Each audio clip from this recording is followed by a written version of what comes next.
Next, I would like to invite Kristen Knudskov.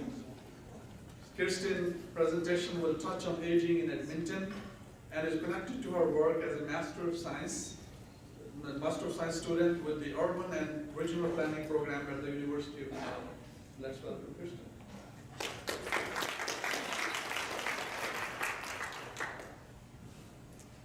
Okay, good morning.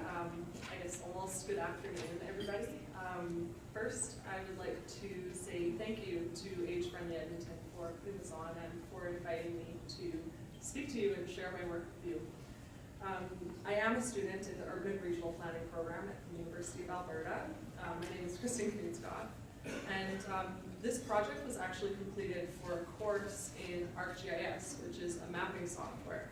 So what you're going to be looking at is a number of maps of the city of Edmonton, focusing all around aging in Edmonton, more specifically neighborhood suitability, so how various neighborhoods stack up against one another in terms of amenities and services, spaces that might help support Edmontonians in their quest, I guess, to age in place.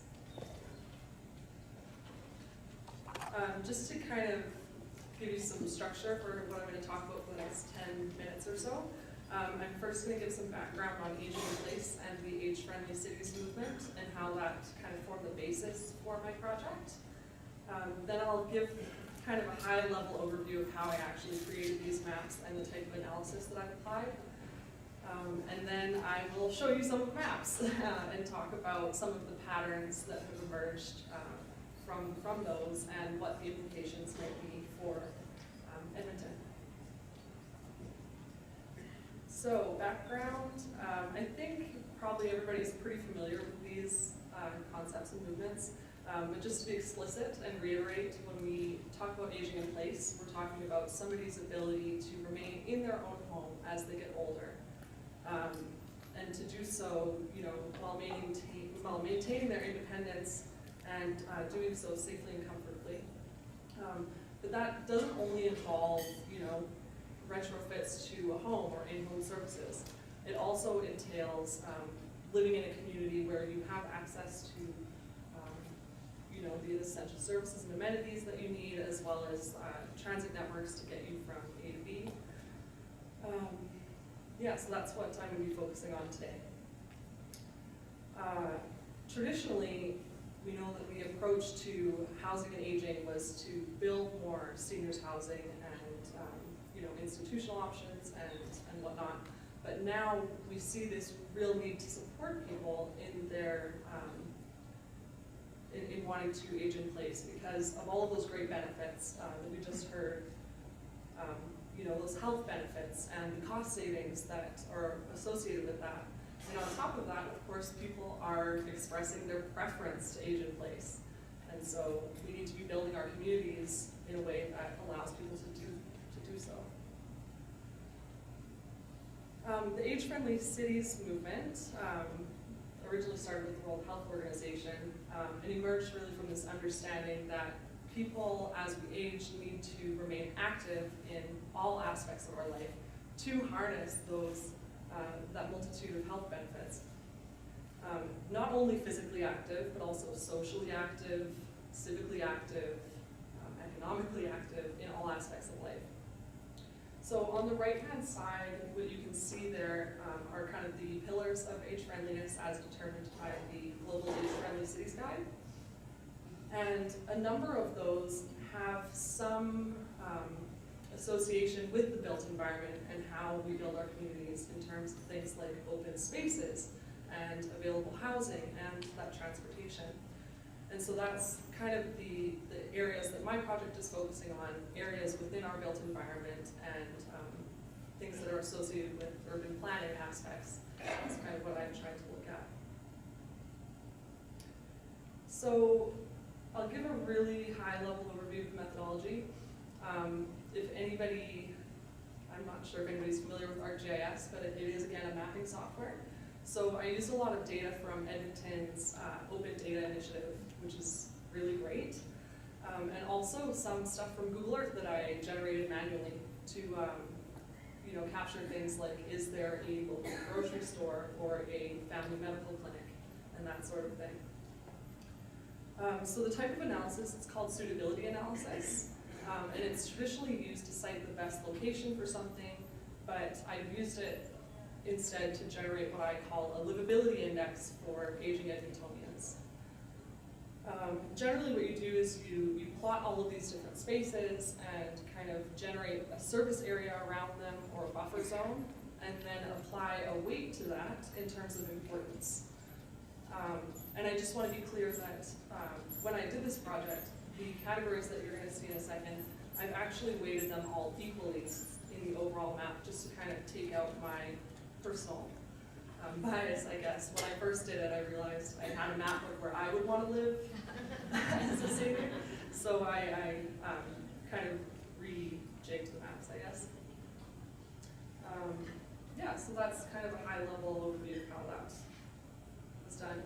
The categories that I did identify, I'm just going to run through them really quick because I am going to show you a map for each of them in a second here.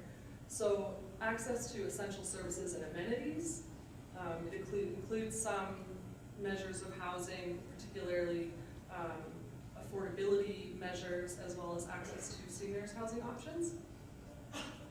Mobility in terms of pedestrian and transit networks, which of course is so important, and not just for older adults.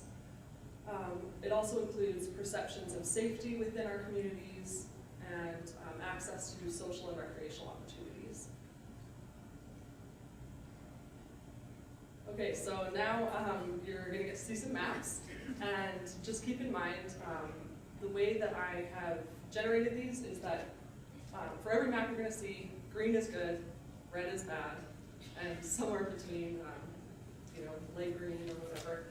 It's pretty intuitive, I think. So, without further ado, here is the first map. So this shows kind of the overall aging in place score that I've generated from those categories across the city of Edmonton.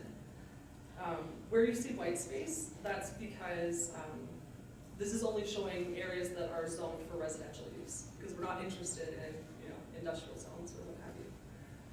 And so looking at this map, there are two patterns that really jump out at me. I'd be curious to hear if anybody else sees something else, but the two patterns that I see, first being this donut pattern, where you see towards the inner core of the city, it's clearly scoring better on the whole than in areas in the periphery. And the second pattern that I notice is these neighborhood cores tend to also score better than areas towards the outskirts. So like I live in southeast Edmonton, and when you look down there, around Milton's Town Center, it tends to score really quite well compared to the outskirts of the neighborhoods around there. And so why, the question is, you know, why are we seeing these patterns and these discrepancies? So here are kind of some maps of each of those categories to demonstrate those different patterns. So in terms of essential services and amenities, again, that includes things like grocery stores or family doctors, and do we have those in our communities that people can fulfill those basic needs regularly, right? What you can see is that towards the outskirts of the city, again, those things are fewer and far between, right? And the problem there partially is, I think, because the suburban areas of the city just don't have the critical population density to support those types of businesses. And so, you know, they are more sparse. They also tend to co-locate, and of course can only be located in commercial areas, so, which of course are often clustered. They're not very dispersed through our communities, so it can make it hard to get to those places.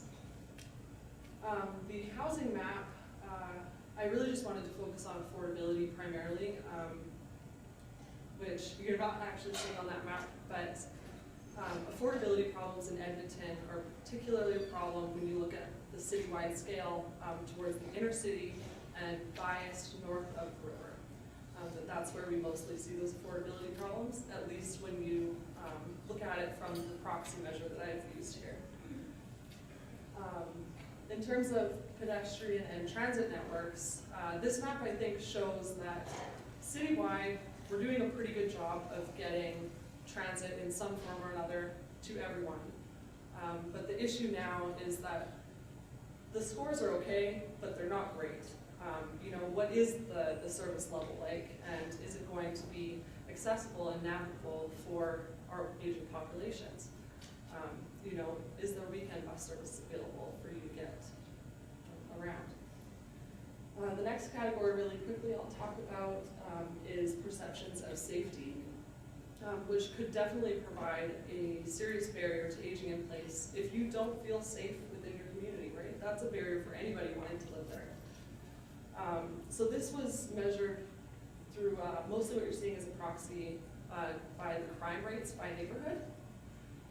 And again, you can see unsurprisingly that we would expect to see lower perceptions of safety within city core, and somewhat again biased north of the river. The last category that I'm going to talk about briefly is social and recreational opportunities, which is such an important one because we do understand that social urban isolation has serious impacts for our mental and physical health. And so this category is measuring basically different facilities or areas where people can socialize and become connected to their community. So areas like a rec center, or is there a community hall, or open park space. And again, you can see that, or a senior center.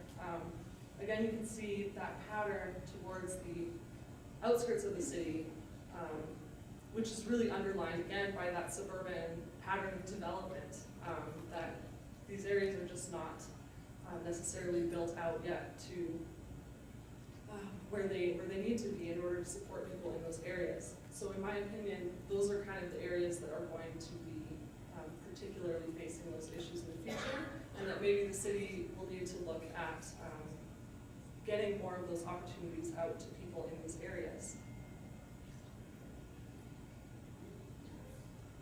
Coming back to the main map here, really I just wanted to highlight that this was kind of just supposed to be an unbiased view of how the city is doing, a baseline look at these services, spaces, amenities, and how they might be influencing people's ability to age in place.